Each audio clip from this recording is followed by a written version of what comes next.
Welcome along to my contemporary era, the last era in humankind tier list.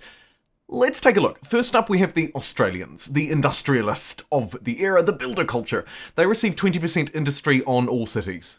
Very good, always good, fantastic trait. Their strip mining complex does add pollution to the world, but it's a wonderful industrial district, particularly if you can place it next to strategic resources. Now, it's important to note that throughout most of the game, you're more rewarded for scientific districts next to strategic resources, so there may be a little bit of an anti-synergy, but overall, this is a very good Maker's Quarter. And finally, their all-terrain PMV is pretty thirsty on the oil, it's fair to say. However, as an all-terrain vehicle with 8 movement speed, you will speed across the continent, and 64 combat strength is not to be laughed at. The Australians, I think, are a very strong contemporary era culture. So, Australians, using the more traditional S, A, B, C, D tier list ranking, S of course being preserved for just the very best, D being the worst, let's place you. I think the Australians are a very, very powerful culture. I would consider them to be top A tier. They're the only industrialist, and everything they do is pretty damn good, but not quite as good as some others. Next, the Brazilians, one of 2 agrarian cultures in the contemporary era, so they do have a direct competitor, unlike the Australians before who did not. Lungs of the Planet gives you +3 food on tiles, producing food. Probably a lot of your tiles, particularly around those rivers and food districts. This is a good buff. Your agronomy lab provides +1 food per population, 3 food per adjacent farmer's quarter, and counts as 1. This is kind of like the Harappan district. Like, really similar to the Harappan district, except of course you scale better with population. So something to remember, you do scale better with population, but if you don't already have a large population, this is not actually that great. And finally, their unit, the Jungle Brigades, are a very interesting one. They provide increased ambusher bonuses on forest tiles, so if you've played an Olmec Gang style game where you're using units that hide in the forests, this could be one for you. Otherwise, they are a relatively weak, relatively bad unit. 57 combat strength for 4 movement isn't great. Of course, you do have that master ambusher, and you'll probably want to use that to your advantage. Otherwise, you will be outclassed by other units within the era. Absolutely. The Brazilians, for me, are, to be honest, a little underpowered. Food is perhaps less useful in the contemporary era. Sure, you can still get your agrarian stars, of course, but really, by this point, it may be a little bit late. Also, I just think overall they're not that strong. I don't find myself wanting to play Brazil, a weak unit, an average legacy trait. Honestly, I don't rate them very highly at all, but I don't think they're the worst. I'm gonna place the Brazilians at a C tier. Next up, we have the Chinese, who are the only merchant culture in the contemporary era, so again, they hold that mantle just like the Australians held the builder mantle. Their Silk Road provides 10% money on all cities.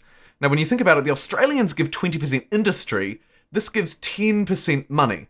Arguably, money can scale better though, because you have other ways of building it up outside of your own empire, like trade, whereas the Australians are quite focused on their industry within the continent. However, I still think that at +10%, this is nowhere near as impressive as +20% industry. Their Congress district provides 7 money per number of attached territories to your cities. Maybe you have around 10, maybe you get 70 gold from it. Pretty good. -10 stability, +3 influence per adjacent market quarter, and you receive an additional job in all areas, which can actually help a little bit with growth. I quite like the Congress. I don't think it's the best district ever, but it's pretty good. Their Guardian unit is, I think, very interesting indeed. However, it's important to note that it requires uranium. So you need not only oil and aluminium, but also uranium. So it requires a lot of different strategic resources.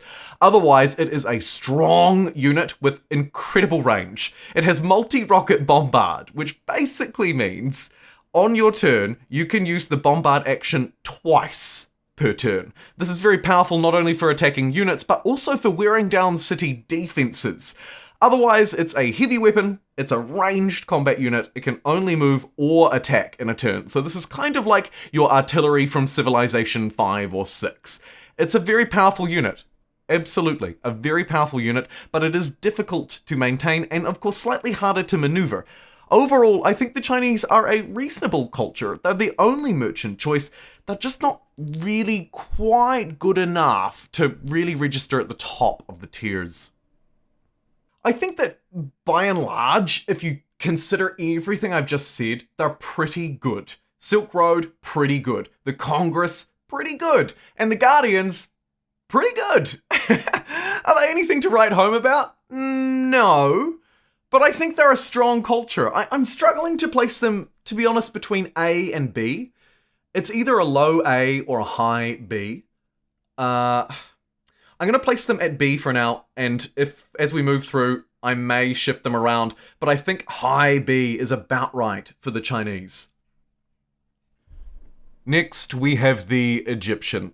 They are one of the aesthete cultures in the contemporary era. You can see the Indians are next.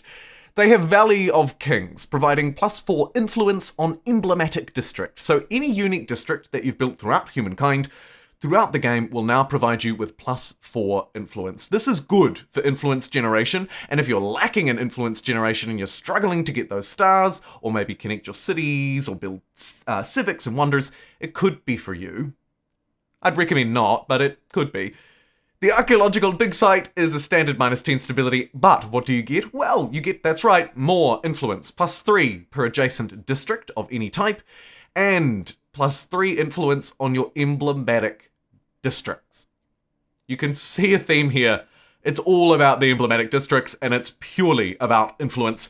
Their unit, the Free Officer, is again a gunner unit. This time it has anti-colonialism, though, so allied units gain a combat strength bonus when attacking stronger units.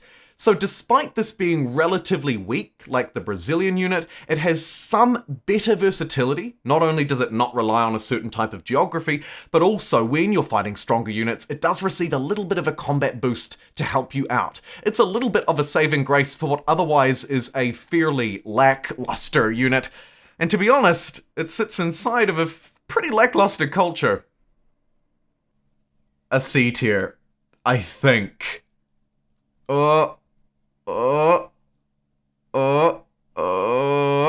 Okay. No. And who's next? Oh my. It is the Indians, the second aesthete culture in the contemporary era. They provide, with economic elephant, +3 influence on all territories and +10 money per number of territories within your sphere of influence, within your societal civic control. This can either be great or absolutely miserable. Hit or miss. Even when it's great, even when you have sphere of influence over a lot of territories though, you have to think, actually, how much money is this really providing me? 20? 200?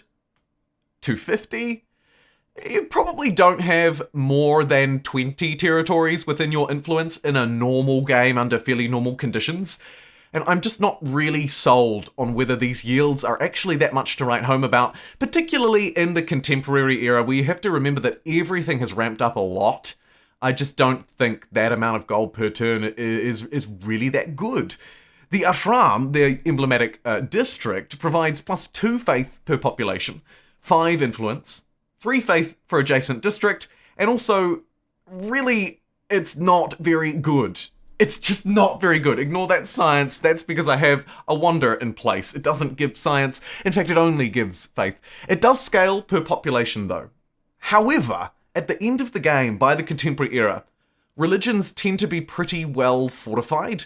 And if they're not, maybe you're at the end of the game where it kind of doesn't really matter anymore.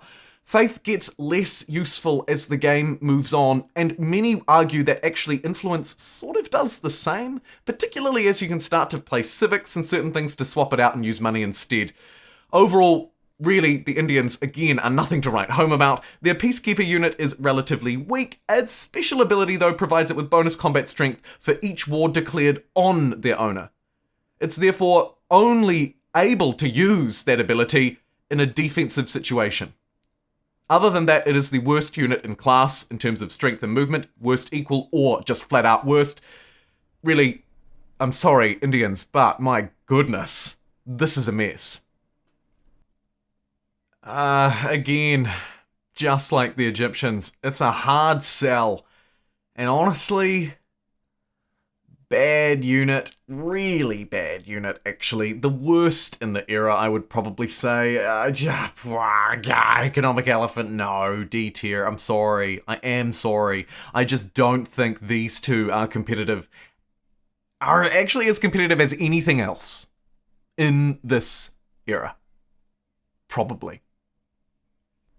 Next, we have the Japanese, one of two scientific cultures in humankind's contemporary era. The Swedes are next. Their blossoming innovation trait gives you a 20% discount on all technology when researching. This is massive in the contemporary era where technologies are, of course, at their most expensive. However, it's worth noting that of course, unlike other traits, this one doesn't add back. It doesn't give you abilities and strength on things you've already built. This is only moving forward, so it is slightly limited in that regard. However, what's not slightly limited is the robotics lab. My goodness, this thing is an absolute beast. At 5 industry, 5 pop pollution, not a big deal. 5 science per adjacent district.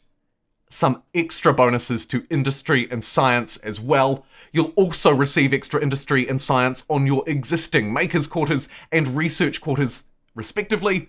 You'll receive some additional workers slot, and of course it counts as both. This is a good, versatile district that can fit in a lot of builds, a lot of playstyles, and provide arguably the two most useful resources to a player, especially in the contemporary era. Their unique unit is an aeroplane! Woo! It's the Ryzen. It is fairly cheap to build at 1 oil and 1 aluminium. As far as the machinery units go in this era, it is one of the cheapest. 60 combat strength, and a fairly impressive 18 range. The Ryzen is a powerful fighter unit. However, it is light. It is destroyed if a single attack ever removes more than half of the unit's health. So it is a little bit fragile, but very strong. As a fighter patrol aircraft, the unit is able to provide vision and counter enemy aircraft incoming. So it's a defensive unit. It also provides vision, and it has a reasonable combat strength using your strike ground targets, with maybe not quite as good as the likes of a bomber. Overall, it's an interesting unit. It is not, I don't believe, the best aircraft in class, and because of its fragile nature, you may want to steer clear or build them in limited capacity. I don't overly rate it. We're going to talk about an airplane that I like a lot more later in the video, but it's not too bad. Overall, the Japanese, considering they are a scientific culture that also provides industry, leave you in a pretty good position in the contemporary era. I think with the Japanese, they're either an S tier or an A tier. And I'm just not quite sure where to place them. They do a good job at bridging multiple things. You can use your scientist ability to convert their industry into even more science. And I think that alongside with overall just their general power level, puts them at an S-tier culture for the contemporary era. Next, we have the Swedes, the second scientific culture in humankind's contemporary era. They provide +1 science per district on all cities. So that's all pre-existing districts now provide you with an additional science. And your research quarters will receive an additional +3 science. A nice buff, presuming you already have some around. Their emblematic district is of course a research quarter in of itself as well. It's the Research Institute. It provides +3 science per district, +3 science per adjacent research quarter. Again, buffing pre-existing districts with a huge amount of science, and adjacent research quarters get even better still. The Swedes are the science king in the contemporary era, and given the power of science and the power of those last late-game technologies, the Swedes are a force not to be reckoned with. Even as a catch-up mechanic, I think the Swedes are incredibly powerful to lift you up through into those technologies that you may be behind on, or win more by pushing through into those ones that grant you 300 fame each at the end of the tree. Their unique unit, the Stealth Corvette, is a ship, as you can tell. 56 combat strength at 6 movement and 5 range. It's also a stealthy unit. I believe there are some bugs around stealth at the moment in Humankind, but it's worth noting. 1 iron, you should have that by now, and 2 oil, hopefully doable, gets you a good ranged naval unit. Is it anything to write home about? No, but it is the only emblematic naval unit in its class. However, I think it's worth noting that by the time you get to the contemporary era, you likely have access to missile cruisers, aircraft carriers, and nuclear submarines, and it can be easy to forget about the Stealth Corvette amidst all of those other fantastic units. The Swedes, for me, are actually exactly the same. I maybe rate them a little lower than the Japanese because they're slightly less versatile. For example, if you don't have a reasonable industrial base already, you might struggle to get their districts online. But you can always use collective minds to convert whatever you've got into science, to at least boost you up to, say, the nuclear technologies or something to give you some more industry. I think they're a very strong culture, but not quite as good as the Japanese, but better than the Aussies. I'm placing them at an S tier. Next up we have the Turks, who did receive a massive swing of the ban hammer, and rightly so. They're an agrarian culture that dabbles in science a lot. People's reform is their trait, +1 food per population on all cities. Again, if you've got lots of pop, this is very good. If you don't, this is somewhat average, representing 1 or 2 farmers' quarters per city. However, their public school is very powerful. +1 science per farmer's slot. You're converting your farmer's slots into a little bit of extra science on the public school. Very useful. +5%, right? Percentage, important to note, of science per adjacent research quarter. Build some research quarters around this bad boy, you can be really increasing its science yield, and also +1 researcher's slot. The public school used to be insanely good, it's now less good, but still a powerful district, especially given that it's inside of an agrarian culture, so you kind of get the best of both worlds with the Turks. You get the agrarian ability, you get a somewhat agrarian trait, but then also a scientific district. Their unique unit, the Stealthy Operative Missile, is a very expensive unit, requiring a uranium, 3 aluminium, and an oil.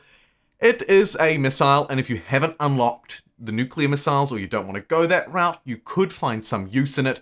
It has a fairly good range. It is a stealth missile, so it can perform anonymous airstrikes, which is very fun. However, it's really hard to make proper use of that without being really obvious or annoying people, or it just not working or not being efficient. I haven't had a great amount of success with the Stealthy Operative Missile, and I found in general that it's just a little bit weak, and of course it's a single-use unit as well, so it's a one-and-done machine. I don't particularly enjoy it myself, but I think overall, even since they've been nerfed, the Turks are an okay culture still in the contemporary era, and they are actually, correction, the second agrarian culture alongside the Brazilians.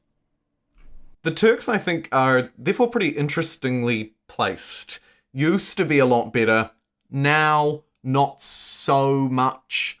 I would choose the Australians over the Turks, and I would rank them roughly akin to the Chinese or the Brazilians. So that's about the power level that I'm going to place them at. I'm going to put them above the Brazilians because they do provide science, and I think actually still above the Chinese. I think this is about right. Weaker than the Australians, more powerful than the Chinese. Next up, we have the Americans, put here because I'm assuming it's the United States of America in the code. They should be in alphabetical order. I'm guessing that's it. The Americans are... I just don't know. They're an expansionist culture, which is nice. Expansionists are very strong at the moment in humankind. Their American exceptionalism... Jeepers, is their trait. It provides +10 influence on resources being sold. So you need to have active trade routes. If you do, you'll hoover up a lot of influence out of this, it's fair to say. If you're trading with everybody in the game in a normal game, you can easily pick up 500 influence turn off of this. +1 money generated from ongoing trade as well. So a little bit of cash money. It's not a terrible trait. Their defense agency, though, is pretty terrible. It provides +2 combat strength in combat for units in or adjacent to the district, so it's basically a defensive district unless you happen to build one on your borders. These are rare situations. It provides +2 influence per adjacent garrison as well. Cool. Cool. The Lightning, though, is, I think, a pretty good and exciting unit. It is probably the best aircraft in class. It's a multi-role aircraft, right? Which means it's much more versatile and much less flimsy than the Japanese unit. It also has aerial stealth, so it can perform anonymous airstrikes. At 66 combat strength, compared to the Turks missile at 70, I would be building this reusable fighter jet all day. It is probably one of the best units in class, to be fair, across not only the aviation line, but also in the contemporary era. It is a very expensive one, though, of course, at the equal highest cost in class. 2 oil, 3 uranium, and 1 uranium, and 3 aluminium, I should say. Overall, I think it's a powerful unit. It is probably the saving grace of the American culture, alongside a reasonable trait and the fact that they're an expansionist, but their district, the Defense Agency, really leaves something to be desired. God, it is so bad. The mighty US of A. Man, that district is bad. That unit is good, and the trait, average. But you are an expansionist, and that does have to factor into my considerations. I'm going to place the Americans above the Turks, but still in the B tier. I think they're better than we often give them credit for because of their expansionist ability. But I might drop them actually below the Chinese. I think actually, on reflection, they're much closer to the... Actually, you know what? They're going in C tier. I've changed my mind. Their district is so bad it drags them down, and even with a good expansionist ability, easy stars to earn, a powerful unique, and a trait that actually isn't as bad as what a lot of people give it credit for. I think it's fairly middle of the road in terms of strength. It does, of course, provide money and influence, which lifts it up from those within the D tier, and actually makes it relatively akin to the Chinese, but of course the Chinese have a much better district, so it's a no-brainer actually. America, C tier. And last, but by certainly not least, the Soviets. Again, I think it's probably the USSR, which is why it's here in the alphabetical order. It's dumb, but here it is. Soviets, comrades, the motherland does indeed call. The Soviets are a very powerful contemporary era culture. They're an expansionist, which is fantastic thanks to recent changes to expansionism, easier stars, and a free ability. The Red Tide gives you a 20% discount on all units. Absolutely brilliant if you're planning on building some, and they'll also receive +3 combat strength, which is nothing to be scoffed at. Absolutely not. It is in fact first equal for the best combat strength buff you can get from a culture in this game. Maybe even from almost anything, aside from special abilities, of course, like higher terrain or hiding in a forest. Just as a blanket buff, it is incredible. Right? All units, land units, air units, sea units, you name it, +3. And it gets better yet. Their arms factory provides 5 industry and 5 money at the cost of course, some pollution and stability, and it counts as both a market quarter and a makers. It gets kind of interesting though. This is a very unique one. It creates a new deposit of a new resource called, go figure, weapons. Which is automatically exploited for you. So every time you build an arms factory, you receive a weapons resource. Now, the weapons resource actually takes away stability, unlike most other luxuries that provide it. However, it also provides +1 combat strength on your units. So every time you build an arms factory, all of your units receive an additional combat strength. Combine it with the +3 combat strength of the Red Tide, even just with a few arms factories, you can go nuts. Now, of course, you do have to watch the stability. Unless you don't. There are plenty of ways to get around this, including enacting a civic that will mean that your empire can't rebel, and of course, trading or collecting luxuries and trying to keep your societal access in the middle of the tree instead of the outside. The stability penalty is absolutely something to be concerned about, but if you can build even 5 or 10 arms factories across your empire, that's an additional 5 to 10 combat strength +3 from the trait on all of your units. Plus, of course, you're getting some industry and money along the way and some reasonable adjacency bonuses. Combine that with a powerhouse of a red army tank. 60 combat strength, 8 movement, 6 range. It's immune to suppression and it regenerates its health after the battle. What the heck? It costs 2 iron, which you should have by now, and 2 oil, so you only have one of the later game strategics to pick up. It's a good unit with powerful combat strength, backed up by likely an additional at least plus 10 from a combination of the rest of the Soviet. The Soviets are really good. They're just really, really good. You get your expansionist stars, you're gonna get your militarist stars, you're probably gonna also get maybe your economic or builder stars as well as you build up your money and industry. They're a very powerful culture. Absolutely. I'm a little biased as someone who does consider themselves quite interested in Soviet history, but you can't argue with the numbers. A very powerful culture.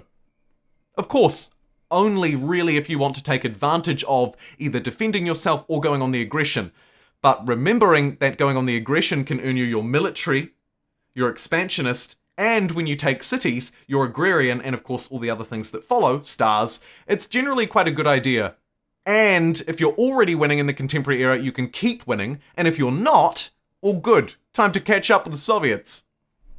And as I go to place the Soviets, it would be really tempting, for completionist's sake, to place them in the A tier, but that would be incredibly unjust. The Soviets, for me, are an S tier. I'm not sure if they're worse than the scientific cultures or better.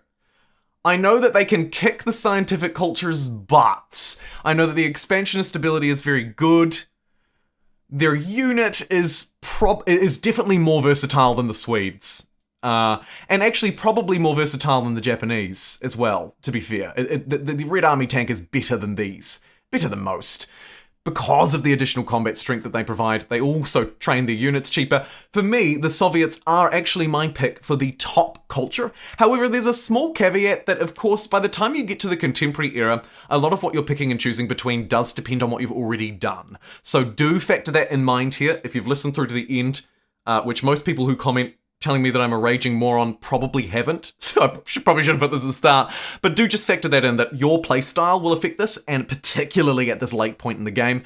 I consider, even as a not really super militarist player, the Soviets to be the best pick in the era, Japanese and the Swedes equally very powerful, and then we progress all the way down. Yikes. Thank you very much for watching. I'll see you in the next one.